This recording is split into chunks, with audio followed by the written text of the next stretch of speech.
জোরালো গলায় উচ্চারিত করে কপালের ঘামটুকু মুছে ফেলল কালো কাপড়ে আবৃত ব্যক্তিটি। দুই হাতে দুটো শান দেওয়া চকচকে ছুরি জ্বলজ্বল করছে। সামনে হাত মুখ বেঁধে ফেলে রাখা তিনজন লোক। তারা ব্যক্তিটিকে দেখে থরথর করে কাঁপছে। ব্যক্তিটির পুরো শরীর ঘামে ভিজে জবজবে হয়ে আছে। সে শান্ত ভঙ্গিতে কবিতা আবৃত্তি করতে করতে চেয়ারে বসে ছুরির সাথে ছুরি ধার দিতে লাগলো। ছুরি ধারাতে ধারাতে ব্যক্তিটি বলল, অনেক গরম পড়েছে তাই না? তিনজন লোক মুচড়াতে মুচড়াতে শব্দ করতে লাগলো। ব্যক্তিটি একেবারেই নির্লিপ্ত কণ্ঠে বলল, আরে মোছরামুছি করছিস কেন? বহুদিন ধরে তোদের প্রতীক্ষায় ছিলাম, বুঝলি? বহুদিন ধরে জানতাম এখানে আসলে অ্যাটাক করবি, তাই তো সব পরিকল্পনা আগেই করে রেখেছিলাম। আর দেখ, আমি কিন্তু সফল। তোদের প্রত্যেকটা চ্যানেলে নজর রেখেছি। তোরা এতদিন উঠতে পেরেছিস আমি ছাড় দিয়েছি বলে। সেদিনের শুনশান রাস্তাগুলি তোরা করেছিলি তাই না? ছুরিতে ধার দিতে দিতেই প্রশ্ন করলো। তিনজন লোক আগের মতোই শব্দ করতে লাগলো। ব্যক্তিটি ঘাড় বাঁকিয়ে তাদের দিকে চেয়ে পড়ল, তোদের ভাগ্য ভালো, সেদিন যদি একটা গুলি লাগতো, আল্লাহর কসম তোদের সেদিনই জবে করতাম। শেষ কথাটা হিংস্র কণ্ঠে বলল ব্যক্তিটি। চেয়ার থেকে উঠে অবয়বটি হেঁটে লোক তিনটির সামনে হাঁটু গেড়ে বসলো। তারপর শান্ত ভঙ্গিতে বলল, মানহার পিছনে পড়েছিলি কেন? মাহবুব আলমকে হুমকি দিয়েছিস কেন? আর ওই পরিবারের উপর নজর রেখেছিলি কেন? সব সাপ সাপ বলবি, তাহলে প্রাণ ভিক্ষা দেব, নাহলে এক কোপে গলা নামিয়ে দেব। কথাটুকু বলে তিনজনের মুখের কাপড় খুলে ফেলল ব্যক্তিটি। কাপড় খোলার পর তিনজন অনবরত শ্বাস নিতে থাকে। তিনজনের মধ্যে একজন শ্বাস নিতে নিতে বলল, আমাদেরকে অর্ডার দেওয়া হয়েছিল সেই পরিবারের ওপর নজর রাখতে। কে অর্ডার দিয়েছিল? নাম বলেনি কখনো, শুধু ফোনে অর্ডার করত, আর আমরা নজর রেখে তাকে ইনফর্ম করতাম। আর গুলির অর্ডারও দেওয়া হয়েছিল? হ্যাঁ। কালো অবয়বটি কি যেন ভাবলো। তারপর ফোন বের করে কি যেন ঘাটাঘাটি করতে লাগলো। অনেকক্ষণ পর জিজ্ঞাসা করলো, যে অর্ডার দিয়েছিল তার কোনো ক্লু দিতে পারবি? তিনজনই এর বিপরীতে মৌন রইল। ব্যক্তিটি ছুরি দিয়ে একজনের পায়ে গেঁথে দিল। চিৎকার করে উঠল লোকটি। বাকি দুজন মুচড়াতে মুচড়াতে বলল, বিশ্বাস করুন, আমরা এর বেশি কিছু জানি না। ব্যক্তিটি তাদের কথা শুনে অট্ট হাসি দিল। তারপর হাসতে হাসতেই জবাব দিল, আমাকে বলদ মনে হয় তোদের? কিছু না কিছু তো অবশ্যই জানিস। শুধু ফোনের আলাপে একটা পরিবারকে শেষ করে দিতে রাজি হয়ে গেছিস। তোদের প্ল্যান যে সূক্ষ্ম, সেটা বহুত আগে ধরতে পেরেছিলাম। দ্রুত বল, নাহলে জান নিয়ে যেতে পারবি না। তিনজনের মধ্যে একজন বলে উঠল, সে আমাদের অর্ডার করত, সে পুরুষ, এর বেশি আর কিছু জানি না। বিশ্বাস করুন স্যার। ব্যক্তিটি কিছু একটা আন্দাজ করতে পারলো মনে হয়। তারপর রহস্যময় হেসে বিড়বিড় করলো কিছু। তারপর তিনজনের কাঁধে পর্যায়ক্রমে ছুরি গেঁথে ফিসফিস করে বলল, আই এম মারওয়ান জেন, জানিয়ে দিস আমিও দেখি তোদের বসের কত বড় কলেজা। এই মারওয়ান জেনের সাথে কতটুকু টক্কর দিতে পারে আমি দেখতে চাই। পিছন থেকে আঘাত করার কত বাহাদুরি করবে। পারলে সামনাসামনি লড়তে বলিস। I am waiting. কিছুদিন ধরে মানহার ভীষণ মন খারাপ। কোনো কাজেই মন বসছে না। পরিবারের কথা ভীষণ মনে পড়ছে। শ্বশুরবাড়িতে এসেছে আজ এক সপ্তাহের বেশি হয়েছে। ফিরতি বাবার বাড়ি যাওয়া হয়নি তার মন খারাপ জেনে শাশুড়ি আম্মা ইহাবকে নিয়ে যেতে বলেছেন। ইহাবের সময় হয় না। প্রতিদিনই দেরি করে ঘরে ফিরে বেশ রাত হয়। এসে চুপচাপ নিজের প্রয়োজনীয় কাজ সেরে ঘুমিয়ে পড়ে। মানহা কিছু বলতেও পারে না। তার চোখ ফুঁড়ে জল বেরোতে চায়। কাউকে মন খুলে কিচ্ছু বলতে পারে না। শাশুড়ির সাথে থাকলে মন খারাপ কিছুটা কেটে যায়। এমনিতেই তার দম বন্ধ লাগে। মনে হয় নিজের বাবার বাড়ির উঠোনে মুক্ত বিহঙ্গের ন্যায় উড়ে বেড়াতে। কিন্তু তার আশা পূরণ হয় না। ভাবিরও বুঝি এমন মন খারাপ হতো। নিজের পরিবার ছেড়ে এক সপ্তাহ কাটাতেই কেমন অস্থির অস্থির লাগছে। সেখানে ভাবি 4 বছর কিভাবে কাটিয়েছে। তার উপর ভাইয়ার মতন উদাসীন স্বামী থাকলে তো সেই কষ্ট আরও 3 গুণ বেড়ে যায়। মেয়েদের জীবনটা বড্ড অদ্ভুত। স্বামীর ঘরে এসে পড়লেই তাদের ম্যাচুরিটি আপনা আপনি বেড়ে যায়। তখন আর তারা মেয়ে থাকে না, হয়ে যায় নারী। এসব ভাবতে ভাবতে চোখের কোণাবে টপ টপ করে পানি গড়িয়ে পড়ছে মানহার। সোফায় বসে হাতে মাথা রেখে জানালা দিয়ে বাইরে তাকিয়ে এসব ভেবে চলছে মানহা। পুরো মুখে চোখের পানি লেপ্টে রয়েছে। পানির প্রত্যেকটা ফোঁটা যেন তার মন খারাপের সাক্ষী। চোখ বুজে হাতে মাথা ফেলে বসে রইল সে। মাথায় কারো হাতের ছোঁয়া পেয়ে মানহার তন্দ্রা কেটে গেল। চোখ খুলে ঘাড় ঘুরিয়ে দেখলো ইহাব বসা। মানহা কিছু বলল না। ইহাব মানহার মাথায় হাত বুলিয়ে বলল, সরি, সেদিন ওভাবে রিয়েক্ট না করলেও হতো। তোমার সাথে মিসবিহেভ করার জন্য খুবই দুঃখিত। মাথা ঠিক ছিল না আমার। আসলে রাগ উঠলে কন্ট্রোল করতে পারি না। তুমি একবারে কৈফিয়ত চাইছিলে, তাই নিজেকে কন্ট্রোল করতে পারিনি। মানহা ঘাড় ঘুরিয়ে পড়েই রইল। মাথা উঠিয়ে ইহাবের দিকে একবারও চাইল না। ইহাব মানহার নড়চড় না দেখে তার দিকে মিশে বসলো। মানহা সেটা বুঝতে পেরে রাগী চোখে চাইল, উঠে যেতে নিলে ইহাব বসিয়ে দিল, শক্ত করে চেপে ধরে বলল। রেডি হও, শ্বশুর বাড়ি যাব। মানহা রোবটের মতো বলল। প্রয়োজন নেই। অবশ্যই প্রয়োজন আছে। তোমার বড় ভাইয়ের সাথে একটু সাক্ষাৎ করে আসি।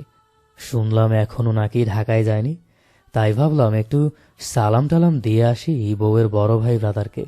মানহা ইহাবের বন্ধন থেকে ছুটতে মুচড়ামুচড়ি শুরু করলো। একটা পুরুষ তাকে ধরে আছে। ব্যাপারটা ভাবতেই তার আবারও দুনিয়া দুলে উঠছে, যেন শরীর কাঁপতে শুরু করলো তার। ইহাব সেটা বুঝতে পেরে দ্রুত ওকে ছেড়ে দিয়ে দূরে গিয়ে বসলো। মানহা মাথায় হাত দিয়ে সোফাতেই শুয়ে পড়লো। চারিপাশ দুলছে তার। ইহাব পানি এনে মাথায় ডলে দিতে দিতে বলল। আমি ভুলে গিয়েছিলাম তোমার প্যানিক অ্যাটাকের কথা, সরি। মানহা অনেকক্ষণ পর শান্ত হলো। ইহাব মানহাকে আর না ঘেটে ব্যাগে জামা কাপড় ভরতে লাগলো। মানহার কাপড় আন্দাজে নিল সব। ব্যাগ গুছিয়ে মানহার কাছে গিয়ে বলল। রেডি হও দ্রুত, সকাল সকালে বেরিয়ে পড়ি, পরে লেট হয়ে যাবে। মানহা চোখ বন্ধ করে ক্লান্ত গলায় বলল। আমার ভালো লাগে না, আপনার যেতে হবে না। কালকে আমি চলে যেতে পারবো। তুমি কিন্তু তেরামি করছো। তোমার সাথে রাগ দেখাতে চাই না, তুমি ইচ্ছে করে আমাকে রাগিয়ে দাও। একটু বাইরে যাচ্ছি, এসে যেন তৈরি দেখি। বলেই ঘর থেকে বেরিয়ে গেল। মানহা বিরক্ত হয়ে অজু করে জোহরের নামাজে দাঁড়িয়ে গেল। ইহাব কিছুক্ষণ পর ঘরে এসে দেখলো মানহা নামাজ পড়ছে। সে খাটে গিয়ে বসলো। মানহা নামাজ শেষে দোয়া পড়ে যা নামাজ গুছিয়ে রাখলো। মানহার ঘর থেকে বেরোতে নিলে ইহাব খপ করে মানহার হাত ধরে খিমার খুলে বোরখা গায়ে পরালো। মানহা অবাক হয়ে তাকিয়েছিল। ঘটনা বুঝতে পেরে ইহাবের দিকে কঠিন নজরে চেয়ে থাকলো। ইহাব মোটেও পাত্তা দিল না।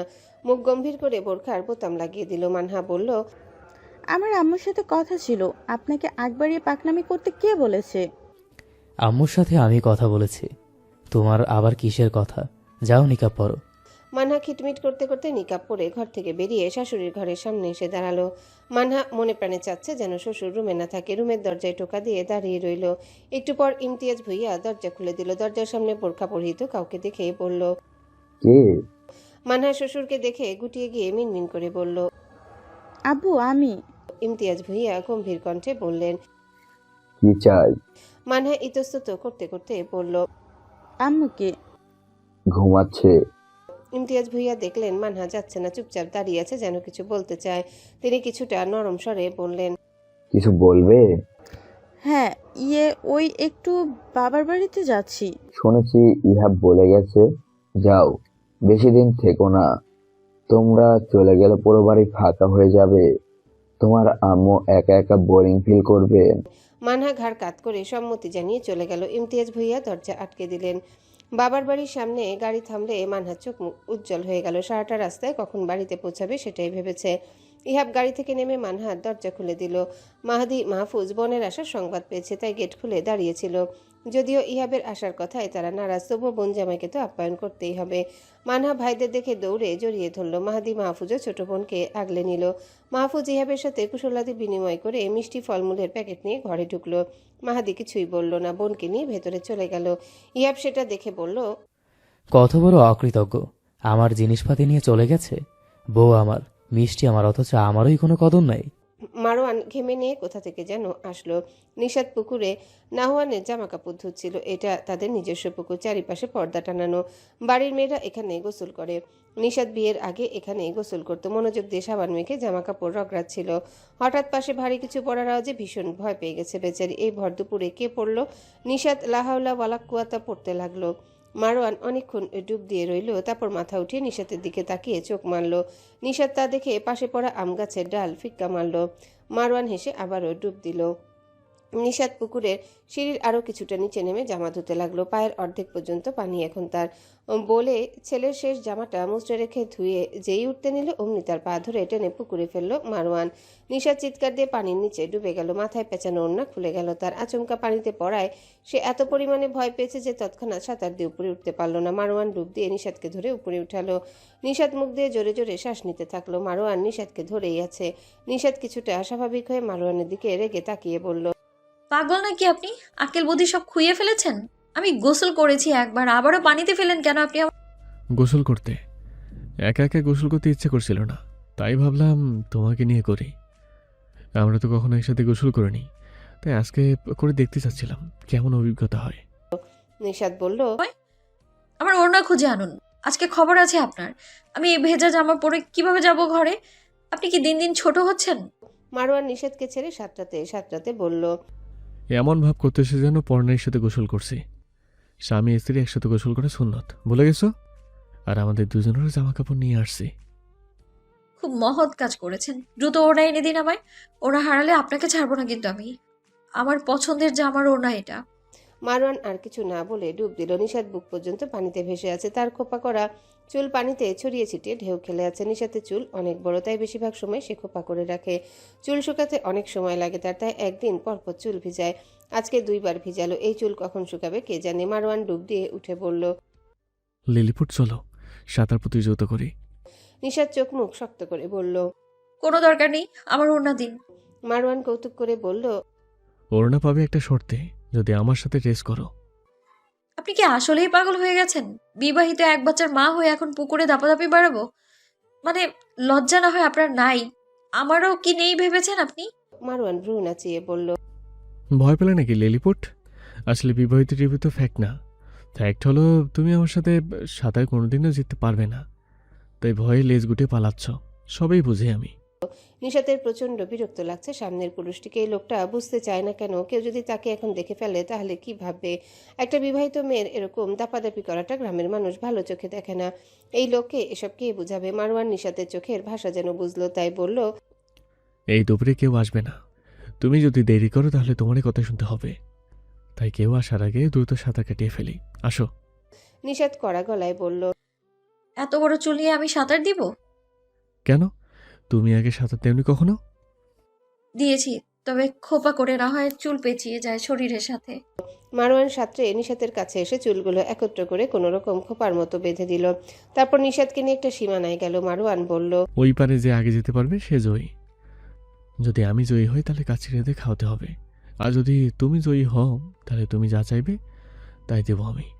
নিষাদ ঘাড় নামিয়ে সম্মতি জানালো। তারপর মারওয়ান রেডি স্টার্ট বলে দুজনে সাঁতার শুরু করলো। ছোটবেলা থেকে নিষাদ সাঁতারে খুব ভালো, কেউ কখনো তার সাথে পারেনি। বিয়ের আগে প্রতিদিন তার সখীদের সাথে সাঁতার রেস করতো, জিততো সেই।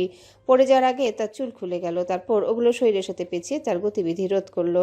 ডুবেই যাচ্ছিল প্রায়। মারওয়ান পারে পৌঁছেই যাচ্ছিল, পেছনে ফিরে নিষাদকে এলোমেলো হাত পা ছুটতে দেখে আবার উল্টো ঘুরে নিষাদের কাছে এলো। নিষাদ মারওয়ানকে শক্ত করে ধরে বলল, এই লোকের জন্য আজকে বোধহয় মারাই যাব। মারওয়ান মুখ গম্ভীর করে নিষাদের শরীরে পেঁচানো চুল ছাড়িয়ে দিতে লাগলো। তারপর নিষাদকে ধরে ঘাটে আসলো। ঘাটের পাশে ওড়না রাখা তার। এটা কখন রেখেছে এই লোক? নিষাদ ওড়না শরীরে জড়িয়ে পুকুর সিঁড়িতে বসে হা করে নিঃশ্বাস নিচ্ছে। একটু পর শান্ত হয়ে বলল, মাথা মোটা গর্ধব লোক। বারবার বলেছি সাঁতরাবো না, আমায় মেরে ফেলার ফোন দিয়ে এঁটেছিলেন। হ্যাঁ, এখন কি আগের মতো কিশোরী আছি যে সাঁতার জিতবো? এত পানি খেয়েছি, এখন আর ভাত খাওয়া লাগবে না। আমার পানি খেয়ে পেট ভরে গেছে আজ। ইয়া আল্লাহ। মারওয়ান গামছা দিয়ে শরীর মুছে নিষাদের দিকে ছুঁড়ে মারল। মুখ গম্ভীর করে বলল, সারাদিন কাজ করে হালকা পাতলা শরীর করতে পারলে না? এত মোটি হয়ে গেছে কেন? তোমাকে টানতে গিয়ে আমার অর্ধেক যান বেরিয়ে গেল। নিষাদ ফোঁস করে বলল, অসভ্য লোক। বিয়ের পর মেরে এমনিতেই মুটিয়ে যায়। আমি মোটেও মোটা নই। নাহওয়ান পেটে আসার পর ওজন একটু বেড়েছে, এই যা। নিজে একটা বাচ্চা পেটে নিয়ে দেখুন না কেমন হ্যাংলা পাতলা থেকে। আমিও দেখবো তখন। মারওয়ান লুঙ্গি পরে ভেজা প্যান্টটা নিষাদের দিকে ঢিল দিয়ে বলল, বাচ্চা পেটে নাও পুরুষ দিকের কর্ম নয়। লঙ্গিটা ধুয়ে শুকিয়ে দিও। আমি আমার সাহের কাছে গেলাম। নিষাদ হালকা চেঁচিয়ে বলল, এই ভর দুপুরে আমাকে পুকুরে একা রেখে কোথায় যাচ্ছেন আজব তো? এখানে দাঁড়িয়ে থাকুন, কেউ এসে পড়তে পারে। বলেই পাশের হাম্মামখানায় ঢুকে জামা পাল্টে বেরিয়ে এলো। মারওয়ান পুকুর ঘাটে বসে পা নাড়াচ্ছিল। নিষাদকে দেখে বলল, আগেই সুন্দর লাগছিল। নিষাদ চোখ রাঙিয়ে তাকালো। তারপর জামা কাপড় ধুয়ে ঘরে আসলো। মারওয়ান বলল, আসার পর থেকে আমার সাহের সারা শব্দ পাচ্ছি না, ঘটনা কি? নিষাদ জামা কাপড় মেলে দিতে দিতে বলল, ও ঘুমায়, ঘুম পাড়িয়েই জামা কাপড় ধুতে গিয়েছি। মারওয়ান ঘরে ঢুকে ছেলেকে পেল না, বেরিয়ে এসে বলল, ও তো ঘরে নেই, উঠে গেল নাকি? নিষাদ ভেজা কাপড় মুচড়িয়ে ছেড়ে বলল, ও ওর নানার কাছে ঘুমোচ্ছে। মারওয়ান নানার কথা শুনে চোখ মুখ বিকৃত করে ফেললো। এই লোক সবকিছুতেই ভাগ বসাচ্ছে। নিজের মেয়েকে তো বশ করেই ফেলেছে, এখন আবার ছাওয়ের দিকে হাত বাড়িয়েছে। মারওয়ান এসব মোটেও সহ্য করবে না। সে হনহন করে শ্বশুরের রুমের সামনে দাঁড়িয়ে নাহুয়ানকে ডাকতে লাগলো। নাসিরুদ্দিন নাতিকে কোলে নিয়ে প্রায় ঘুমিয়ে পড়েছিলেন। ডাকাডাকিতে ঘুম ভেঙে গেল। বিরক্ত হয়ে ঘর থেকে বেরিয়ে এসে বলল, এভাবে গরুর মতো চেঁচাচ্ছ কেন? মারওয়ান ভীষণ অপমানিত বোধ করলো। তাকে গরু বলল। সে শক্ত গলায় বলল, আমার সাউকে নিতে আসছি, কোনো বুড়ো সারকে ডাকিনি। নাসিরুদ্দিন খেপে গেলেন, চেঁচিয়ে বললেন, বুড়ো স্যার কাকে বললে? বেয়াদব কোথাকার, চাপড়া সোজা করে দেব। মারওয়ান ডোন্ট কেয়ার মুডে বলল, আমি যদি গরু হই তাহলে আপনার মেয়ে নিশ্চয়ই গাভী। গরুর সাথে নিশ্চয়ই মানুষের বিয়ে হবে না। আমি যতদূর জানি গাভীর পিতা ষাঁড় কিংবা গরুই হয়। আপনার কি ধারণা মানুষ হয়? নাসিরুদ্দিন চিৎকার করে পুরো বাড়ি মাথায় তুললেন। নাসিরুদ্দিন চিল্লানোর সময় মারওয়ান ঘুমন্ত ছেলেকে নিয়ে হাওয়া হয়ে গেছে। ঝাঁকিতে নাহওয়ানের ঘুম ভেঙে গেল। বাবাকে দেখে ঘুম ঘুম কণ্ঠে বলল, বাবা, বলো পটলের বাচ্চা। ইচেছো? হ্যাঁ, তুই ওই বুড়োর কাছে কি করছিলি? তোর বাপের ইজ্জত শেষ করে দিল, আর তুই যে ঘুমাস, তোকে মারি। নাহওয়ান চোখ কসলাতে কসলাতে বলল, মারবে? হ্যাঁ। না, একটু ঘুমাইতে। মারওয়ান ছেলের ফুলো ফুলো গালে চুমু দিয়ে বলল, এইটুকু ঘুমাইছিস কেন? তাই এইটুকু মারবো। নাহওয়ান গলা জড়িয়ে ধরে বলল, ইনা না, নানু ভাই তোমাকে মারবে। ওরে শেয়া না, ওই বুড়োকে ভয় পায় নাকি? বলো কে? মারওয়ান হাঁটতে হাঁটতে বলল, তুই কষি, সে বুড়ো। কষির বিপরীতে বুড়ো। নিশাত মাগরিবের নামাজের পর উঠোনে খোলা আকাশের নিচে মাটির চুলে কাচ্চি রান্নার আয়োজন করছে। নিশাত মাগরিবের নামাজের পর উঠোনে খোলা আকাশের নিচে মাটির চুলোয় কাচ্চি রান্নার আয়োজন করছে। তার সাথে সাহায্য করছে রাবেয়া খাতুনের ছোট বোন নাজিয়া। রাবেয়া খাতুন অবশ্য জিজ্ঞাসা করেছিলেন, এত রাতে কাচ্চি রান্নার কি দরকার? পাতিল ভরা গোশত রান্না আছে, সেগুলো তো থেকে যাবে, তার চেয়ে বরং আগামীকাল রাত বনে। উত্তরে নিশাত বলেছে, তোমাদের জামাইয়ের খেতে ইচ্ছে করেছে, এখন যদি না খাওয়াই বলবে তোমাদের পরিবার জামাই আদর করতে পারে না। জানোই তো কেমন সে, তার আর স্বভাব। নিশাতের কথা শুনে রাবেয়া খাতুন আর কিছু বলেননি। শত হলেও জামাইয়ের আপ্যায়নে ত্রুটি রাখা যাবে না।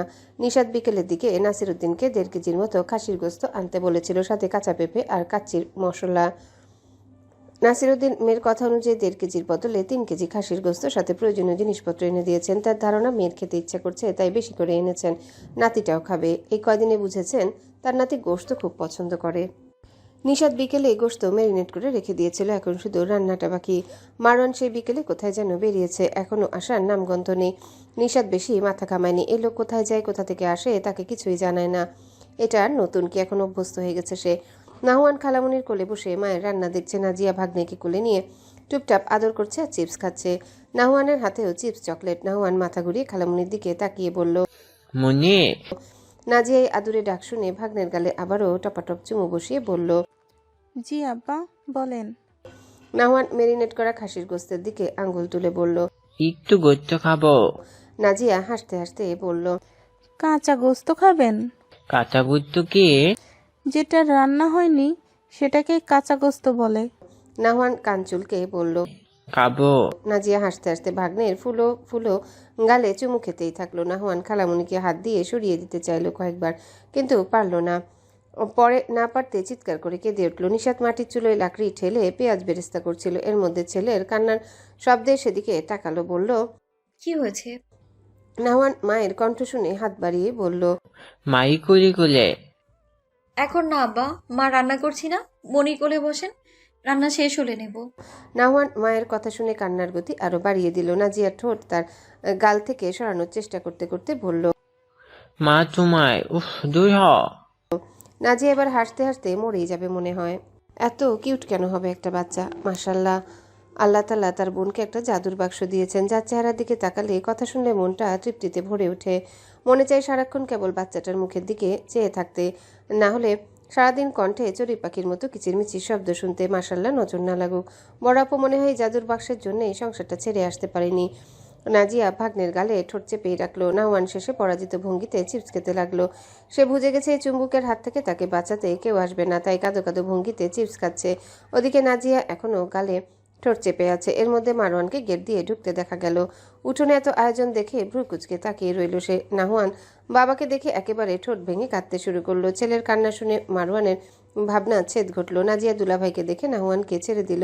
নাহওয়ান ছোট্ট শরীরটা নিয়ে দৌড়ে আসতে আসতে ডাকতে লাগলো, বাবা, বাবা কোলে কোলে। মারওয়ান ছেলেকে কোলে নিল। নাহওয়ান শক্ত করে বাবার গলা জড়িয়ে ধরেছে। ছেলেকে নিয়ে আবারও বাইরে বের হতে হতে জিজ্ঞাসা করলো, কিরে পান্ডা, হাতে তো চিপস চকলেট সবই আছে, তাহলে বাবা বাবা বলে দৌড় মারলি কেন? কি খাবি আবার? নাহওয়ান গলা জড়িয়ে বলল, কিছু খাবো না। তাহলে দৌড়তে দৌড়তে আসছিস কেন? নাহুয়ান গাল দেখিয়ে বলল, মুনি খালি তোমায় দুটো লাগিয়ে দিচ্ছে। শাবনাজ কোলে ফেলছে। কপালে হাত দিয়ে বাড়ি দিয়ে আবারও কেঁদে উঠল বাচ্চাটা। মারওয়ান ছেলের কান্না থামাতে বলল, থাক, আর কেঁদে কি হবে? যা সর্বনাশ করা তো করেই ফেলেছে, বুঝলি? এই বাড়ির সব কটারে মির্গি ব্যারাম আছে। একজন খেউ খেউ করে, আর একজন চুমায়, আর একজন তামাশা দেখে। আমাদের বাপ বেটার জন্য এই মির্গি বাড়ি না। নাহুয়ান বাবার কথা শুনে কান্না থামিয়ে বলল, মিগি বাই কখনো আসবো না। তারপর চিপসের প্যাকেটে হাত ঢুকিয়ে চিপস খেতে লাগলো। মারওয়ান ছেলের কথা শুনে মাথা নাড়ালো, অতঃপর বলল, একা একা খাচ্ছিস কেন? আমার মুখেও দে। নাহুয়ান প্যাকেট থেকে দুটো চিপস বের করে বাবার মুখে দিল। মারওয়ান চিবোতে চিবোতে ছেলেকে নিয়ে বাড়ির সামনে বেশ কিছু দূর হাঁটলো। তারপর ছেলেকে ঠান্ডা করে বাড়িতে ঢুকলো। এসে দেখলো নিশাত উঠোনে একাই আছে, শাশুড়ি শালি কেউ নেই, হয়তো বা কোনো কাজে গিয়েছে। নাহুয়ান মাকে দেখে লাফ দিয়ে উঠে বলল, বাবা মা ওখানে। মারওয়ান আশেপাশে ভালোভাবে পর্যবেক্ষণ করে ছেলেকে নিয়ে নিশাতের পাশে টুলে বসলো। নিশাতের এক মনে আলু ভাজছে। নাহুয়ান আলুর দিকে চেয়ে বাবার মুখের দিকে চাইলো। মারওয়ান ছেলেকে নিজের দিকে চাইতে দেখে বুঝলো বাচ্চাটা আলু খাবে। সে গলা খাকারি দিয়ে বলল, লিলিপুট 2 পিস আলু দিয়ে তো। নিশাত চমকে তাকালো। ঘাড় ফিরিয়ে মারওয়ান ও নাহুয়ানকে বসে থাকতে দেখে বলল, কখন আসলেন? এই মাত্রই 2 টুকরো আলু দিও। নিশাত ভাসতে ভাসতেই বলল, আহা, রান্না শেষ হলে খাবেন, পরে আলু কম পড়বে। আরে 2 পিসে কয়টাই বে কমবে? আমার সাউ খাবে, দাও। কথাটা শুনে নিশাত ছেলের দিকে তাকালো। নাহুয়ান মায়ের দিকে মায়াময় দৃষ্টিতে তাকিয়ে আছে। নিশাত একটা প্লেটে ভাজা 2 পিস আলু তুলে মারওয়ানের হাতে দিয়ে বলল, শুধু ছেলের খেতে ইচ্ছে করছে নাকি ছেলের বাবারও? মারওয়ান গরম আলু চামচ দিয়ে কেটে ফু দিতে দিতে বলল। ছেলের সাথে বাপ ফিরি। নিশাত কিছু না বলে বাকি রান্না করতে লাগলো। একটু পর মারওয়ান ছেলেকে নিয়ে চলে গেল। রাবেয়া খাতুন এতক্ষণ জামাইকে মেয়ের পাশে বসা দেখে এদিকে আসেননি। এখন মেয়ের পাশে বসতে বসতে বললেন, হ্যাঁ রে নিশাত, একটা কথা বলতাম। নিশাত বাসমতি চাল সেদ্ধ দিয়ে মায়ের দিকে ঘুরে বলল, কি কথা মা? শুনেছিলাম তোরা একবার গ্রামে আসতে চেয়েছিলি, আসিসনি কেন? নিশাত ফোঁস করে নিঃশ্বাস ছেড়ে বলল, তোমার জামাইয়ের জন্যে। সেবার বাস কাউন্টারে ঝগড়া বাঁধিয়ে চলে এসেছিল, তাই আর আসা হয়নি। আমার এক কলিগও দেখেছিল আমাদের ওইবার। রাবেয়া বেগম দুঃখী মুখ করে বললেন, ওহ নিশাত শোন, ঢাকা গেলে প্রতি বছর একবার হলেও গ্রামে আসিস। মায়েরা সন্তানকে চোখের সামনে না দেখলে কেমন লাগে, এখন তো মা হয়েছিস বুঝিস। আর বলতে হবে না। নিশাত ছলছল চোখে মায়ের দিকে তাকিয়ে রইল। রাবেয়া খাতুন মেয়ের পাশে চুপচাপ বসে আছেন। নিশাত মাকে পাশ থেকে জড়িয়ে বলল, আর ঢাকায় যাব না, তোমার সাথেই থাকবো। আমার ঢাকায় ভালো লাগে না মা। রাবেয়া খাতুন জানেন মেয়ে সবটাকে খুশি করতে বলছে। দিন শেষে সবাই নিজের কর্মস্থানে ফিরে যায়। পাটি বিছিয়ে নাসিরুদ্দিন মারওয়ান নাহওয়ানকে খাবার বেড়ে দিচ্ছে। নিশাত কাচ্চি সুঘ্রাণে পেটের মধ্যে ইঁদুর দৌড়াচ্ছে সবার। নাসিরুদ্দিন সুঘ্রাণে বলে দিল, আমার মায়ের রান্না 100% মজা হবে, আমি হলফ করে বলতে পারি। নিশাত বাবার প্লেটে সালাদ লেবু দিয়ে মুচকি হাসলো। তারপর মারওয়ানের প্লেটে কাচ্চি দিল বেশি করে, সাথে সালাদ ও লেবু পাশে দিয়ে দিল। নাসিরুদ্দিন খেতে খেতে বললেন, বুঝলি মা, রত্নের কদর সবাই করতে পারে না। কিছু কিছু ব্যাককল না চাইতেও রত্ন পেয়ে যায়, তাই হেলায় ফেলে রাখে। যেদিন হারিয়ে যাবে সেদিন আর চাইলেও পাবে না। বলে আরেক লোকমা মুখে পড়ল। শ্বশুরের কথা শুনে মারওয়ানের কাশি উঠে গেল। নিশাত মাথা পিঠ ডলে দিয়ে পানির গ্লাস হাতে দিল। মারওয়ান পানি খেয়ে একটু শান্ত হলো। নিশাত জগে পানি ভরতে রান্নাঘরে গেল। নাহুয়ান নাসিরুদ্দিন আর মারওয়ানের মাঝখানে বসা। নাসিরুদ্দিন নাতির মুখে আলু ও গোশতের টুকরো ছিঁড়ে ছিঁড়ে দিচ্ছেন। নাহুয়ান পা দুটো ছড়িয়ে আয়েশ করে খাচ্ছে আর মাথা ঘুরিয়ে বাবা নানার দিকে চাচ্ছে। নাসিরুদ্দিন আবারও বললেন, উচিত কথা বললেই অনেকের হাঁচি কাশি শুরু হয়। দোষ করতে পারবে কিন্তু কথা শুনতে পারবে না। মারওয়ান কিছু না বলে উঠে চলে গেল। রাবেয়া খাতুন তা দেখে বললেন, আপনার সমস্যা কি? ছেলেটা কত স্বাদ করে কাচ্চি খাবে বলে মেয়েটাই রাতের বেলা রাতলো, আর আপনি ছেলেটাকেই খেতে দিলেন না। খাওয়ার সময় অন্তত চুপ থাকা গেল না? ও ওরে দেছে, তাহলে ওই মাহবুবের বেটার জন্য আমি আরো ভাবলাম মেয়েটা খাবে, তাই বেশি করে আনলাম। এখন শুনি সিরাজউদ্দৌলার জন্য রান্না হয়েছে। বাহ বাহ, চমৎকার। নিশাত পানি এনে দেখলো মারওয়ান নেই। প্লেটের খাবার আগের মতো। রাবেয়া খাতুন মেয়েকে দেখে বললেন, দেখেছিস কেন নিশাত, ছেলেটাকে খেতে দিল না, খোঁচা মারা কথা বলে ছেলেটাকে উঠিয়ে দিয়েছে। নিশাত বাবাকে কিছুই বলল না। প্লেটটা নিয়ে সোজা রুমে চলে গেল। নাসিরুদ্দিন তা দেখে বললেন, মেয়েটাকে আমার বলদ পেয়েছে, ওকে তোষামোদ করে এখন খাওয়াতে হবে। বেটা মানুষ হয়ে বেটি মানুষের মতো আচরণ, সারাক্ষণ বসে বসে খায়, খেতে চায়। আমার ছেলে হলে পিটিয়ে তক্তা বানিয়ে ফেলতাম, তেড়ামি ছুটিয়ে দিতাম একেবারে। নিশাত ঘরে ঢুকে দেখলো মারওয়ান চোখের উপর হাত দিয়ে শুয়ে আছে। নিশাত প্লেট টেবিলে রাখতে রাখতে বলল, উঠুন, খেয়ে নিন। মারওয়ান জবাব দিল না। নিশাত মারওয়ানকে উঠাতে চাইল, কিন্তু পারল না। স্বাভাবিকভাবে একজন পুরুষের শক্তির সাথে একজন নারী পারবে না। নিশাত কিছুক্ষণ চুপ থেকে বলতে লাগলো, কোনোদিন যদি মেয়ের বাবা হন, সেদিন আপনার মতো চরিত্রের একজনের জন্য মেয়েকে আমানত হিসেবে লালন পালন করবেন, তারপর তার হাতে মেয়েকে তুলে দিবেন। আমি দেখতে চাই বাবা হিসেবে আপনার সেদিনের ভূমিকা। মারওয়ান চোখের উপর থেকে হাত সরিয়ে বলল। নিজের মেয়েকে বদয়া দিচ্ছিস? নিশাত মারওয়ানের দিকে তাকিয়ে দেখলো চোখ একদম টকটকে লাল হয়ে আছে। নিশাত ঘাড় ফিরিয়ে বলল, বদদোয়া না, আপনার মেয়ে দেখে আপনার যেমন পড়ে, ঠিক তেমনই আমার বাবারও তার মেয়ের জন্য পড়ে। কোনো বাবাই তার মেয়ের কষ্ট সহ্য করতে পারে না। প্রত্যেক বাবার কাছে তার মেয়ে রাজকন্যা হয়, তাই রাগে দু একটা কথা বলে এরকম রিয়াক্ট দেখানোর কিছুই নেই। আপনার দোষে আপনি কথা শুনেছেন, এটা মেনে নিন। আপনি খাবারের সাথে রাগ দেখালে নিয়তি বদলে যাবে না। মারওয়ান কিছু না বলে পাশ ফিরে শুয়ে থাকলো। নিশাত মারওয়ানের হাত ধরে টেনে উঠালো, তারপর টেবিল থেকে প্লেট এনে মারওয়ানের মুখের সামনে লোকমা তুলে ধরলো। মারওয়ান খাবে না বলে জিদ দেখালো। কিছুক্ষণ পরে নিশাতের চোখ রাঙানিতে খেলো। খেয়ে তৃপ্তি পেয়েছে তা তার চেহারা স্পষ্ট ফুটে উঠল। নিশাত মুখ ধুয়ে প্লেট নিয়ে বেরিয়ে গেল। রাতে ঘুমাতে গেলে মারওয়ান নিশাতকে বলল, আগামীকাল ঢাকা যাব, তৈরি থেকো। নিশাত বলল, আপনি একা যান, চিঠির বিষয় কিন্তু ভুলে যায়নি। যেদিন চিঠির রহস্য খোলাসা করবেন সেদিনই ঢাকা যাব, এর আগে না। তোমার স্কুলের ছুটি যে পার হয়ে গেছে ভুলে গেছো? 7 দিনের জায়গায় 10 দিন ধরে গ্রামে চাকরি থাকবে। আর নিশাত ঘুমোতে ঘুমোতে জবাব দিল, না থাকুক, আমার ঠেকা পড়েনি চাকরি করে আপনাকে খাওয়ানোর। আপনার মতলব আমি বুঝি না ভেবেছেন? এখান থেকে ভুলিয়ে ভালিয়ে নিয়ে ঢাকায় গিয়ে আপনার আশিকার সাথে প্রেম করবেন, আর আমি আপনার এসব দেখবো? কখনোই না। ডিস্টার্ব করবেন না। আমি যাব না মানে যাব না। মারওয়ান নিশাতকে নিজের দিকে ফিরিয়ে বলল, নিশাত, আমার চোখের দিকে তাকিয়ে বলো তো, আমি তুমি বাদে অন্য কোনো নারীর দিকে তাকিয়েছি কখনো? নিশাত কি বলবে ভেবে পেল না। লোকটার সব দোষ মেনে নিলেও একটা জায়গায় নিশাত আটকে যায়। লোকটার খারাপ গুণ থাকলেও নারী ঘটিত কোনো ব্যাপার আজ পর্যন্ত চোখে পড়েনি। মেয়েদের থেকে সবসময় দূরত্ব রেখে চলে, তাই চিঠির বিষয়টা সে শতভাগ নিশ্চিত হতে পারছে না। আবার এমন নয় তো লোকটা উপরে উপরে ভণ্ডামি করে, কিন্তু ভিতরে আরেক রকম হতেই তো পারে। নিশাত মুখ শক্ত করে বলল, তাহলে চিঠিটা কে দিয়েছে আপনাকে? সাফ সাফ বলবেন, না হলে ঢাকায় আমাকে কোনোভাবেই নিতে পারবেন না। মারওয়ান নিশাতের চোখের দিকে তাকিয়ে বলল, সময় হলে বলবো। আমার সাথে 4 বছর সংসারে যদি একটু বিশ্বাস তৈরি হয়, তাহলে তুমি আমার সাথে ঢাকায় যেতে পারো, আর না হয় আমি ছেলেকে নিয়ে ঢাকায় চলে যাব। আমার ছেলেকে কোথাও দেব না। মারওয়ান হেসে বলল, তুমি দে ওরকে, ফাইজ আমার রক্ত, আমার অংশ। ওকে আমার কাছে রাখার 1000টা অপশন আছে। আদালতে গেলেও আদালত আমার দিকে রায় দেবে। নিশাত চোখ মুখ শক্ত করে বলল। আপনি থ্রেট দিচ্ছেন আমায়? মারওয়ান নিশাতের পাশে শুতে শুতে বলল, হুম, অফার দিচ্ছি, হয় আমার সাথে যাবে, না হয় ছেলেকে হারাবে। বলেই চোখ বুঝলো মারওয়ান। নিশাত মারওয়ানের বাহুতে খামচি মেরে ধরল, তারপর মারওয়ানকে ডেঙিয়ে নাওয়ানকে কোলের মধ্যে নিয়ে কাঁদতে লাগলো। মারওয়ান কিছু বলল না, উল্টো ফিরে ঘুমিয়ে পড়ল।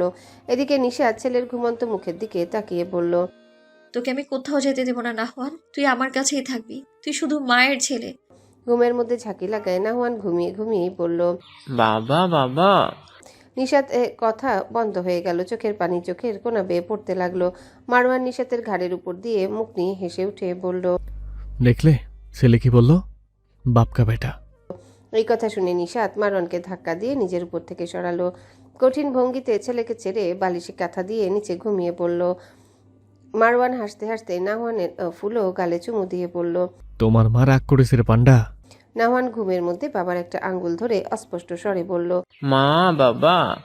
মারওয়ান ছেলের দিকে তাকিয়ে বুকের মধ্যে নিয়ে শুয়ে থাকলো। ভোরবেলা ঘুম ভেঙে নিশাত নিজেকে বিছানায় পেল। তার এক আঙ্গুল নাহওয়ান ধরে আছে, মারওয়ান ওই পাশে ঘুমানো, ছেলে মাঝে। দুজনার 2 আঙ্গুল ধরে নাহওয়ান ঘুমিয়ে আছে। নিশাত ছলছল চোখে তাকিয়ে আঙ্গুল ছাড়িয়ে উজু করতে চলে গেল। জায়নামাজে বসে রাতের কথা ভাবছিল নিশাত।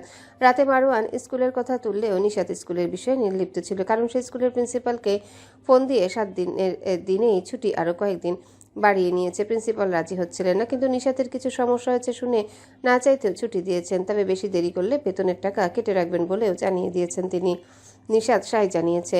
নাসিরুদ্দিন উঠোনে সিঁড়িতে বসে আছেন। গাছ থেকে কচি ডাব পাড়িয়েছেন আজ, সেটাই দা দিয়ে কাটছেন। এরই মধ্যে গেট দিয়ে দুজন অপরিচিত নারী পুরুষকে ঢুকতে দেখে বললেন, এই কারারে? নিশাত বাবার হাঁক শুনে বুঝলো মানহা এসেছে। মারওয়ানকে ডেকে বলল, দ্রুত বাইরে যান, মানহা এসেছে। মারওয়ান ভারী অবাক হলো। মানহা এখানে আসবে কেন? নিশাত তাকে ঠেলে বাইরে পাঠালো। মারওয়ান বেরিয়ে এসে দেখলো ইহাব আর মানহা দাঁড়ানো। সে লুঙ্গি ধরে কপাল কুঁচকে এগিয়ে গিয়ে বলল, এখানে কি তোদের? মানহা বড় ভাইকে দেখে সালাম দিল। তারপর মিনমিন করতে করতে বলল, উনি এনেছেন। মারওয়ান কপাল কুঁচকে রেখে ইহাবের দিকে চাইল। ইহাব মারওয়ানকে দেখে লম্বা সালাম দিয়ে বলল, ভালো আছেন শ্লাবরু? ভালো তো অবশ্যই থাকবেন, জামাই আদর বলে কথা। বলেই নিজের সানগ্লাসটা খুলে শার্টে গুজলো। মানহা এখানে না থেকে ঘরে চলে গেছে। মারওয়ান বলল, বালের আদর, মুখটা খারাপ করতে চাই না, এমনিতেই ঝামেলায় বাসি না, আরেকটা ঝামেলা চলে এসেছে। মন চাচ্ছে লাথি মেরে এখান থেকে বের করতে। ইহাব নাসিরুদ্দিনের দিকে তাকিয়ে বলল, তো শ্বশুর নাকি? হেব্বি দেখতে কিন্তু শ্লাবরু। বলেই নাসিরুদ্দিনের দিকে তাকিয়ে হেসে মারওয়ানকে টাইট করে জড়িয়ে ধরল। তারপর ব্যাগপত্র নিয়ে নাসিরুদ্দিনের সামনে দাঁড়িয়ে বলল, আসসালামু আলাইকুম কাকু, ভালো আছেন? নাসিরুদ্দিন বললেন, তুমি কে?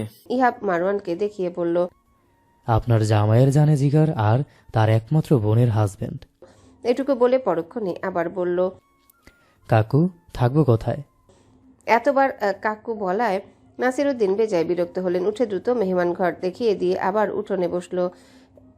একে চোখের সামনে টলারেট করতে পাচ্ছেন না তিনি।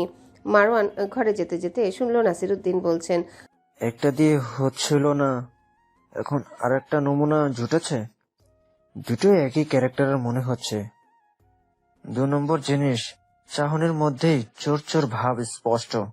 মারওয়ান সাথে সাথেই বলল, সহমত, সহমত। এই প্রথম আপনার কথা আমার মনে ধরেছে, চালিয়ে যান।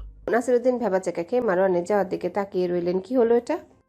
মারওয়ান ঘরে ঢুকে দেখলো মানহা নাওহানকে কোলে নিয়ে শক্ত করে চেপে আদর করছে।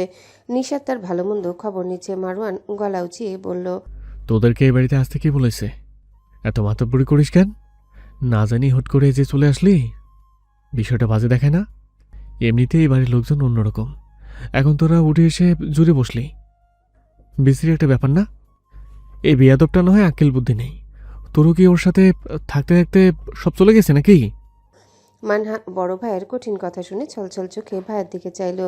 মারওয়ান শক্ত হয়ে দাঁড়িয়ে আছে। নিশাত তড়িঘড়ি করে দাঁড়িয়ে বলল, কি বলছেন এসব? মারওয়ান নিশাতের দিকে চোখ গরম করে তাকিয়ে বলল, ভাই বোনের কথার মাঝখানে বা হাত ঢোকাবে না। তোমার কোনো কথা শুনতে চাই না। ওকে জিজ্ঞাসা করছি, ও এর উত্তর দেবে।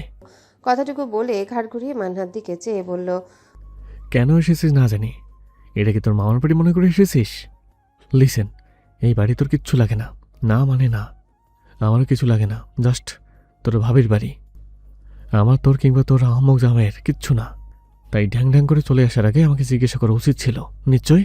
মানহা চোখের পানি ফেলতে ফেলতে নাহওয়ানকে কোলে নিয়ে ঘর থেকে বেরিয়ে গেল। মারওয়ান বিরক্ত হয়ে নিজেও বেরোতে নিলে নিশাত পথ আটকে দাঁড়ালো। নিশাতের মুখভঙ্গি কঠোর। মারওয়ান ভ্রু ভাঁজ করে চাইল, গম্ভীর কণ্ঠে বলল, সামনে থেকে সর, মাথা গরম আছে, পরে খারাপ ব্যবহার করলে ভালো লাগবে না। নিশাত কথাটা শুনেনি, এমন ভাব করে আগের মতোই দাঁড়িয়ে আছে। খানিক পর বলল, আপনার সমস্যা ঠিক কোন জায়গায়? আপনি সব সময় আমায় ছোট করে ঠিক কি মজা পান? মানহার সামনে ওসব কথা বলার মানেটা কি? ও কাল রাতেই আমায় ফোন করে বলেছে এখানে আসবে, বাবাকেও জানিয়েছে। বাবা আবার ননদ আর ননদের জামাই আসবে শুনে ভীষণ খুশি হয়েছেন। তাই সকাল সকাল বাজার সদাই করে এনেছেন, গাছের টাটকা টাটকা ফল পাড়িয়ে এনেছেন লোক দিয়ে। কিন্তু আপনার ব্যবহারে মানহা কি ভাবলো? নিশ্চয়ই ভেবেছে ভাবি ডেকে এনে ভাইকে দিয়ে অপমান করালো। আপনি কি কোনোদিনও আমায় একটু শান্তি দেবেন না? বলেই নিশাত বেরিয়ে গেল। মারওয়ান হতবুদ্ধি হয়ে দাঁড়িয়ে রইল। নাসিরুদ্দিনের মুখে ওই কথা শুনে এসে ভেবেছে শ্বশুরমশাই বোধহয় ওদের আশায় বিরক্ত হয়েছে, তাই বোনকে অপমানিত হতে দেখে তার সহ্য হয়নি। সেজন্য তো এতগুলো কথা শোনালো। উফ, যন্ত্রণা! এখন কি করবে? মানহা কাঁদতে কাঁদতে হেঁচকি উঠিয়ে ফেলেছে। নাহুয়ান ফুপির কোলে বসে ফুপির কান্না দেখছে। ইহাব বিছানায় শটান হয়ে ঘুমিয়ে পড়েছিল। মানহার কান্নার শব্দে ঘুম ভেঙে যায় তার। চোখ মেরে তাকিয়ে দেখে মানহা তার পায়ের কাছে বসে কাঁদছে। সে তড়াক করে উঠে বসে জিজ্ঞাসা করলো, কি হয়েছে? কাদা কি তোমার কোনো রোগ নাকি? যখন ওই দেখি ফ্যাস ফ্যাস করে ছিচকাদনের মতো কাঁদতেই থাকো। ভাইয়ের কাছে এনেছি, কই আনন্দে থাকবে? তা না, শুরু হয়েছে কাদাকাদি। মানহা কোনো জবাব না দিয়ে কাঁদতেই থাকলো। নাওয়ান অপরিচিত পুরুষ কণ্ঠ শুনে ফুপির কোল থেকে উকি দিয়ে ইহাবের দিকে চাইল। ইহাব মানহার কোলে বসা ছোট ছোট গুলুমুলু দেহের দিকে চাইল, যে বর্তমানে তার দিকে গোল গোল চোখে চেয়ে আছে। ইহাব বেশ খানিকক্ষণ বাচ্চাটার দিকে তাকিয়ে বলল, এই দেখি শ্লাভরোর কপি, মিনি মাওয়ার আজাদ। সেই চোখ, সেই নাক, সেই ঠোঁট, সেই চেহারা, পুরো বাপের কপি। রাগটাও বাপের মতো নাকি? বাচ্চাটার দিকে তাকিয়ে ভ্রু নাচিয়ে জিজ্ঞাসা করলো। নাওয়ান কিছু বলল না। এসব কথা তার বোধগম্য নয়। বাবা মা ছাড়া বাকি সবার কথা বুঝতে তার সমস্যা হয়। মানহার কান্না কমে গিয়েছে ইহাবের নাওয়ানের সাথে কথা বলায়। এখন সে ফোপাচ্ছে। নাওয়ান একবার ইহাব আরেকবার মানহার দিকে গোল গোল নজরে চাইল, তারপর ইহাবের দিকে তাকিয়ে বলল, পুপি কাজে, বাবা মার দিতে। তোমার ভাই তোমাকে মেরেছে কেন? কি করেছো তুমি? মানহা নাওয়ানের ফুলো ফুলো গালে চুমু দিয়ে বলল, মারিনি, বকেছে একটু। দুপুরে খাবার খেয়ে বাবার বাড়ি যাব। এখানে আর এক মুহূর্ত থাকতে ইচ্ছে করছে না। বাবার বাড়ি এসেছি বেড়াতে, আপনি আমাকে ধরে বেঁধে এই বাড়ি কেন আনলেন? ইহাব মুখ গম্ভীর করে বলল, তোমার ভাই এই নিয়ে কিছু বলেছে? বাচ্চারা কখনো মিথ্যা বলে না, নিশ্চয়ই তোমাকে মেরেছে। মানহা বিরক্ত হয়ে বলল, আমার বড় ভাইয়া আমাকে কখনো মারে না। মারলে মেজো কিংবা সেজু ভাইয়া মেরেছে, তাই অহেতুক কথা পেঁচাবেন না। নাওয়ান বকা মারা সবকিছুকে মার দেয়া বোঝে। ইহাব বাচ্চাটার দিকে লোভী দৃষ্টিতে তাকিয়ে আছে। মন চাচ্ছে এই রসগোল্লাটাকে কতক্ষণ কচলাতে। সে মানহার কোল থেকে নাওহানকে কোলে নিল। নাওহান অপরিচিত পুরুষের কোলে গিয়ে চিৎকার করে কান্না শুরু করে দিল। মানহা নিতে চাইলে দিল না। ইহাব বাচ্চাটার গালে কপালে আদর করে বলল, এই রসগোল্লা, আরেকবার কাঁদলে তোমাকে নিয়ে যাব আমার সাথে। নাওয়ান কোল থেকে নামার জন্য রীতিমতো ধস্তাধস্তি শুরু করেছে। এর মধ্যে মারওয়ান ঢুকলো। নাওয়ান বাবাকে দেখে বাবা বাবা বলে ডেকে উঠল। মারওয়ান রাগী গলায় বলল, আমার সাউকে মেরে ফেলবে নাকি? ওকে এরকম ঝাপটে ধরে চুমাচ্ছিস কেন? ওর এসব চুমুটুমু পছন্দ না। ওকে স্যার, রীতিমতো নির্যাতন শুরু করেছে আমার সাউটার উপর সবাই। কোথাও শান্তি নেই। নাওয়ান বাবার সাথে তাল মিলিয়ে বলল, কোথাও শান্তি নাই, কালি তোমায়। বলেই বাবার দিকে হাত বাড়িয়ে কাঁদতে লাগলো বাচ্চাটা। মারওয়ান দ্রুত ছেলেকে কোলে তুলে নিল। ইহাবের মোটেও দিতে ইচ্ছা করছিল না। এরকম রসগোল্লার মতো বাচ্চা পেলে আর কি লাগে। মানহা বড় ভাইকে দেখে উল্টো ঘুরে বসে আছে, মুখ দেখাতে ইচ্ছুক নয় সে। মারওয়ান ইহাবকে বলল, মানার সাথে কথা আছে, তুই বের হ ঘর থেকে। ইহাব বলল, আমি বের হব কেন? আমার সামনে বলুন শ্লাভরু, না হয় দরকার নেই বলার। মারওয়ান চোখ গরম করে বলল, তুই বেরোবি নাকি ঘাত ধরে বাড়ি থেকে বের করব? ইহাব সিনা টান টান করে দাঁড়িয়ে বলল, আপনি কিন্তু আসার পর থেকে অপমান করছেন শ্লাভরু। কথায় কথায় বাড়ি থেকে বের করার থ্রেট দিচ্ছেন কেন? বাড়ি কি আপনার বাপের? না, আমার শ্বশুরের। এখন বের হ।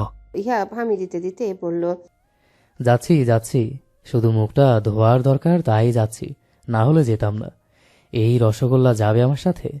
নাহওয়ান এতক্ষণ বাবার কোলে বসে গোল গোল চোখে সবকিছু পর্যবেক্ষণ করছিল।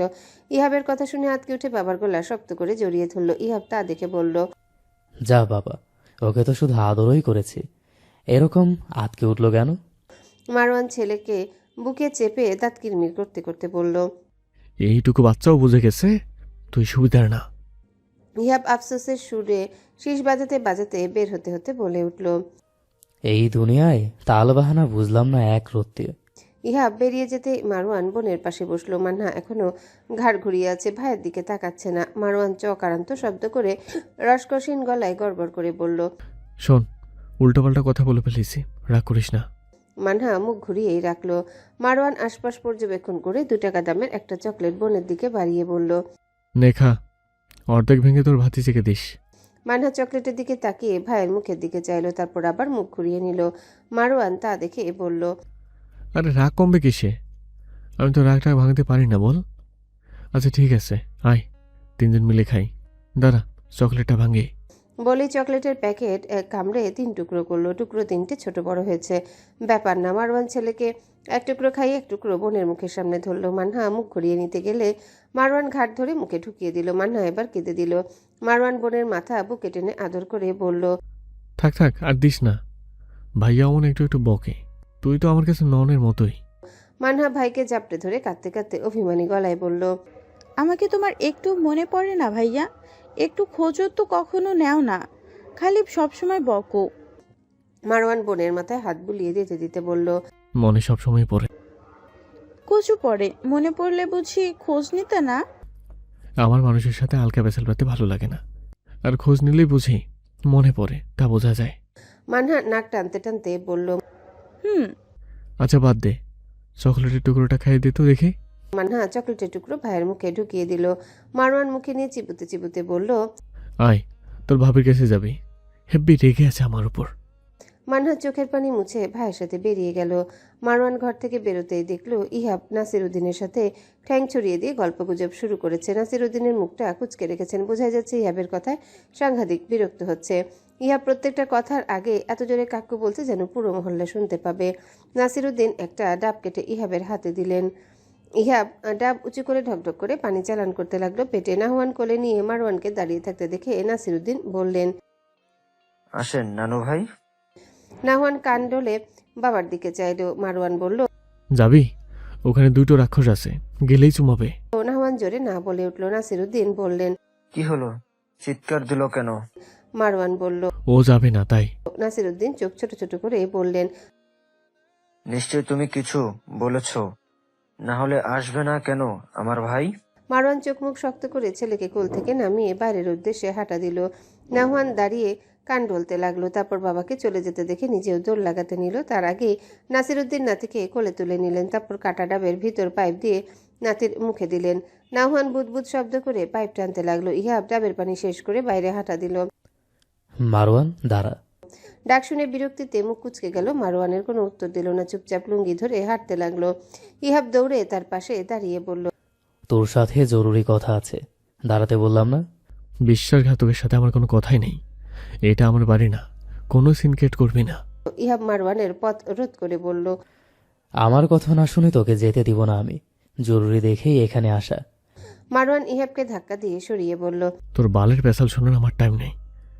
আমার বোনকে বিয়ে করে নিজেকে হিরো ভাবছিস না?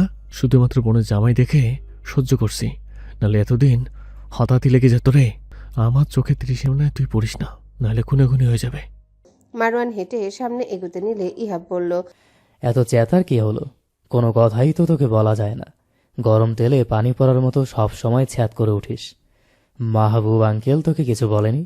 মারওয়ান কিছুক্ষণ দাঁড়িয়ে হেঁটে চলে গেল। ইহাব বুঝতে পারল না মারওয়ান আদৌ কিছু জানে নাকি জানে না। তার ভ্রুজোড়া বেঁকে গেল। আলো আধারি রুমটায় বিভিন্ন কাগজপত্র ছড়িয়ে ছিটিয়ে আছে। কলমের খচখচ আওয়াজে রুমে একটা রহস্যময় তরঙ্গ সৃষ্টি করছে। রুমটায় অল্প পাওয়ারের একটা লাইট জ্বলছে। একটা টেবিল, চেয়ার পাতা, টেবিল, ল্যাপটপ, পিস্তল, চকচকে ছুরি, দূরবীন, মাইক্রোফোন রাখা। চেয়ারে বসে হুডি পরা একজন কিছু লিখে চলেছে। তার বাম হাত রক্তে ভেজা। কিছুক্ষণ পর কাগজটা ভাঁজ করে রুমের দরজা খুলে একজনকে দিল। চোখের ইশারায় বুঝালো চিঠিটা ঠিক জায়গায় পৌঁছে দিতে। সামনের লোকটি ব্যক্তিটির হাত থেকে চিঠিটা নিয়ে ব্যক্তিটির হাতের বাহুতে চাইল, যেখান থেকে অবিরত রক্ত ঝরছে। দেখে বোঝা যাচ্ছে মারাত্মক জখম হয়েছে। লোকটি বলল, স্যার আপনার হাত। সামনের ব্যক্তিটি তার কথা শেষ করতে না দিয়ে তার দিকে কঠিন চোখে চাইল। লোকটা ব্যক্তিটির নীল চোখে তীব্র দৃষ্টিতে কথা বন্ধ করে দিল। তারপর চিঠি হাতে দ্রুত প্রস্থান করলো। ব্যক্তিটি বর্তমানে উইগ গোফ পরে আছে, চশমা পরেও ছিল, কিন্তু সেটা ভেঙে যাওয়ায় খুলে রেখেছে। সে চেয়ারে বসে ল্যাপটপে কি যেন টাইপিং করে ফার্স্ট এড বক্স নিয়ে নিজের হাতের বাজুতে ব্যান্ডেজ করলো। রক্ত ব্যান্ডেজের উপর ভেসে আছে। একটু পর ফোনের রিংটোন বেজে ওঠায় ব্যক্তিটি কল রিসিভ করে বলল, জিহাম স্পিকিং। ওপাশ থেকে কিছু বলা হলো। তারপর বেশ কিছুক্ষণ কথা চলল। কল কেটে ব্যক্তিটি রহস্যময় ভঙ্গিতে হেসে বলল, তোমরা ফেসে গিয়েছো। I am really enjoy your travel. রাতে ইহাবের পরিকল্পনায় খোলা উঠানে বারবিকিউয়ের আয়োজন করা হয়েছে। নাসিরউদ্দিন চেয়ার পেতে ইহাব আর মারওয়ানের কাজ দেখছে। মারওয়ান কাজ করছে কম, চিল্লাচ্ছে বেশি। ইহাবের কাজের 101টা ভুল ধরা ইতিমধ্যে হয়ে গেছে। ইহাব মেরিনেট করা মুরগির টুকরোগুলোতে সরিষার তেল ব্রাশ করতে করতে কয়লার উপরে গরম স্ট্যান্ডের উপর রাখতে গেলে মারওয়ান চিৎকার করে বলল, স্ট্যান্ড আর একটু উঁচু কর, আরে পুড়ে ফেলবি নাকি? ইহাব এবার বিরক্ত হলো। এত হুমকি ধমকি চিল্লাচিল্লি হজম করা যায় না।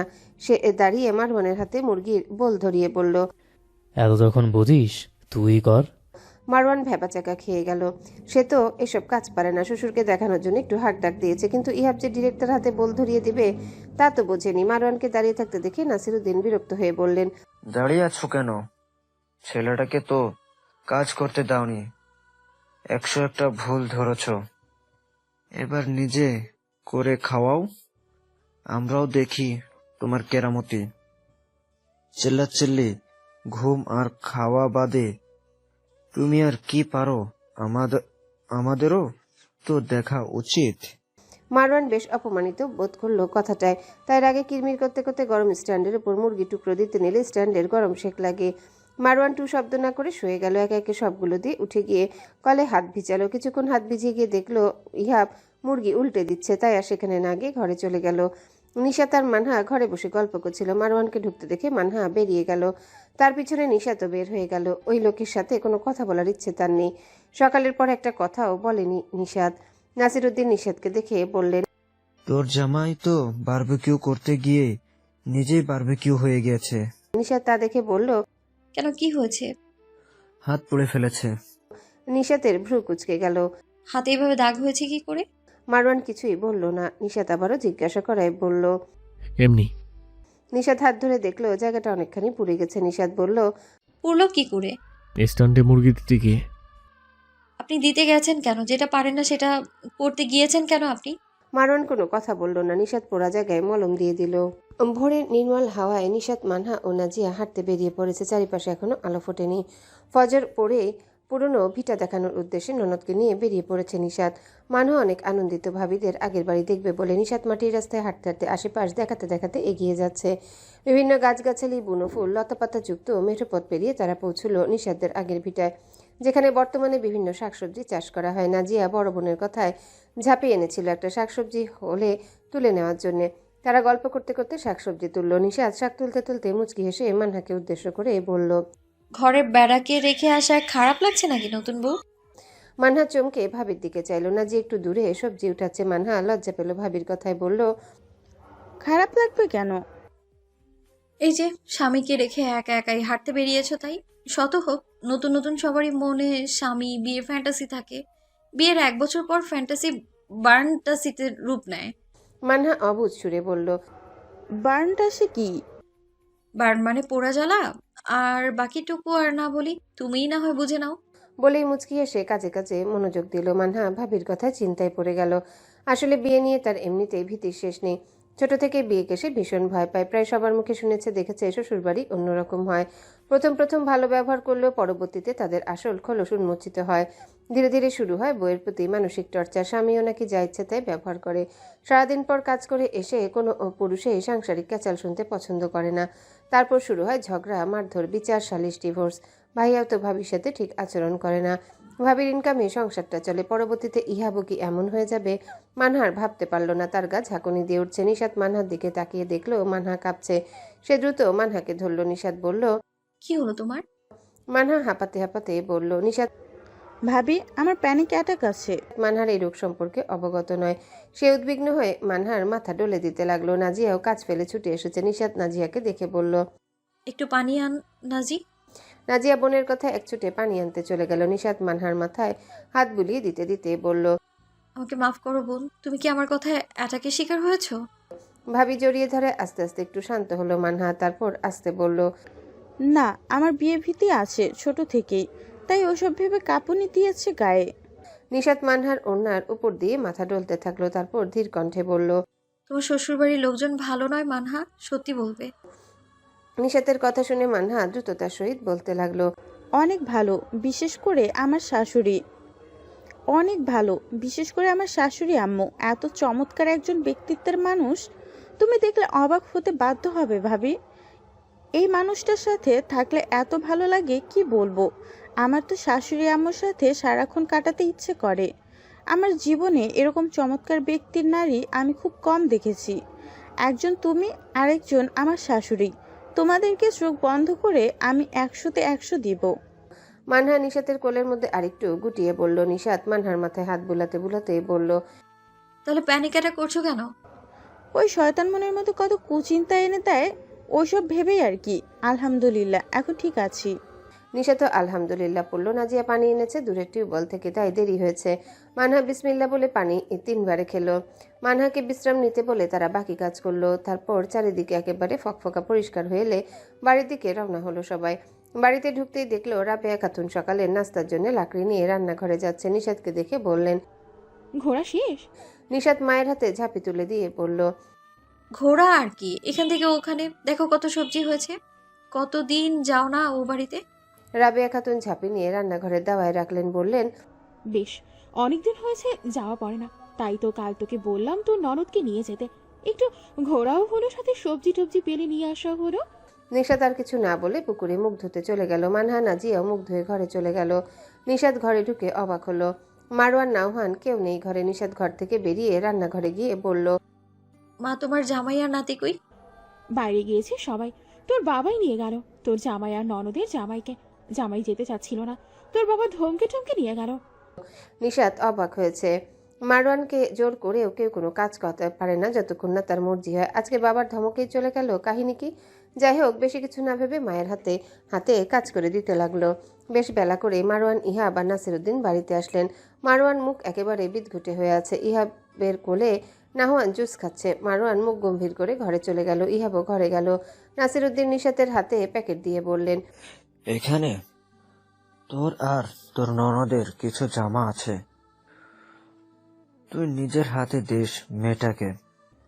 মাহবুবের বেটিকে তো কিছুই দিতে পারলাম না, তাই ভাবলাম কিছু দেই।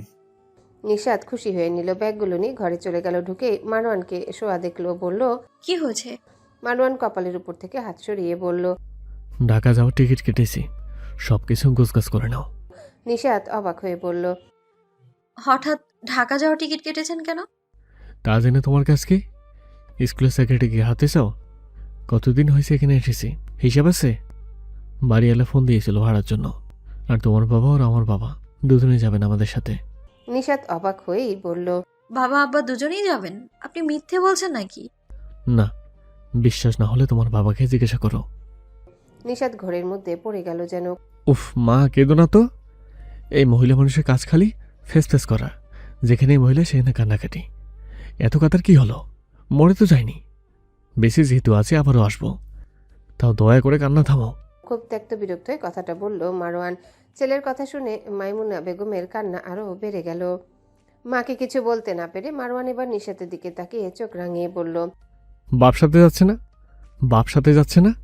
এত কান্নাকাটি কি হয়েছে? সেই সকাল থেকে শুরু হয়েছে, এখন বিকেল হয়ে গেছে, তাও ফেস ফেস করে থামছে না। বলি গলা কি ব্যথা করে না? তারপর ধমকে কান্না থামালো নিশাতের হেঁচকি উঠে গিয়েছে লোকটার ধমকে। এত পরিমাণে পাষাণ হৃদয়হীন লোক জীবনেও দেখেনি সে।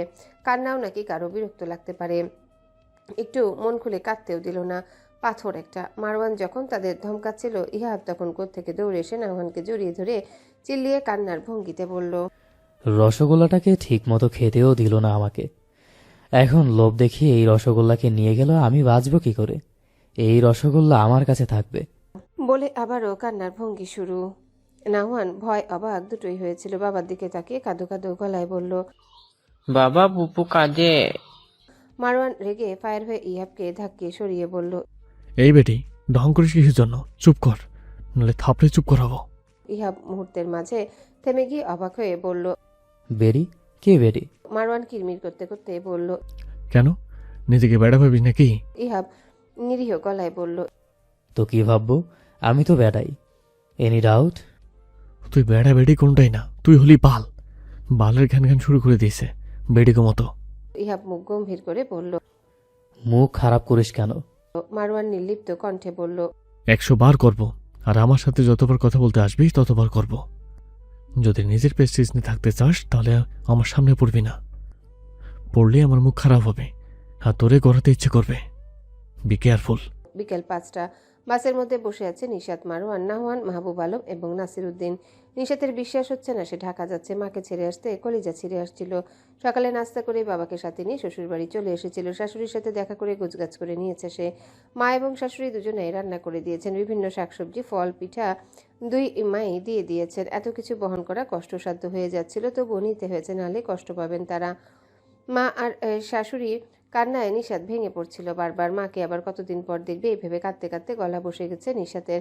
মানহাও নিশাতকে জড়িয়ে অনেকক্ষণ কেঁদেছে। সবকিছু এত তাড়াহুড়োই হলো যে নিশাত কিছু বলার সুযোগ পায়নি। বাবা শ্বশুর সাথে যাচ্ছে বলে একটু ভরসা পাচ্ছে। মারওয়ান একেবারে চুপ, কোনো কথা তেমন বলছে না। কি লোক! মা কাঁদতে কাঁদতে অস্থির হয়ে যাচ্ছিল, কিন্তু কোনো সান্ত্বনা দেয়নি, উল্টে আরো গম্ভীর গলায় মেজাজ দেখিয়ে এসেছে। নিশাত ক্লান্ত হয়ে বাসের সিটে হেলান দিয়ে রইল। নাহুয়ান বাবার বুকের উপর শোয়া, বাস চলছে। ঠান্ডা বাতাস তাদেরকে ছুঁয়ে যেন বলছে নিজের গন্তব্যে ফেরার সময় হয়েছে। নিত্যদিনের মতো সকাল সকাল নিশাত তাড়াহুড়ো করে নাস্তা তৈরি করছে। এক হাতে কাজ করতে করতে হিমশিম খাচ্ছে সে। এতদিন মা শাশুড়ি রান্না খেতে খেতে শরীরে অলসতা জেঁকে ধরেছে। কাল রাত 12টায় বাসায় পৌঁছেছে। এসে মায়েদের দেওয়া তরকারি গরম করে ভাত বসিয়ে দিয়েছিল। তারপর গরম গরম ভাত শ্বশুর ও বাবাকে দিয়েছে চটপট। তাদের খাওয়া হয়ে গেলে ফাঁকা রুমটা তাদের জন্য গুছিয়ে দিয়েছে।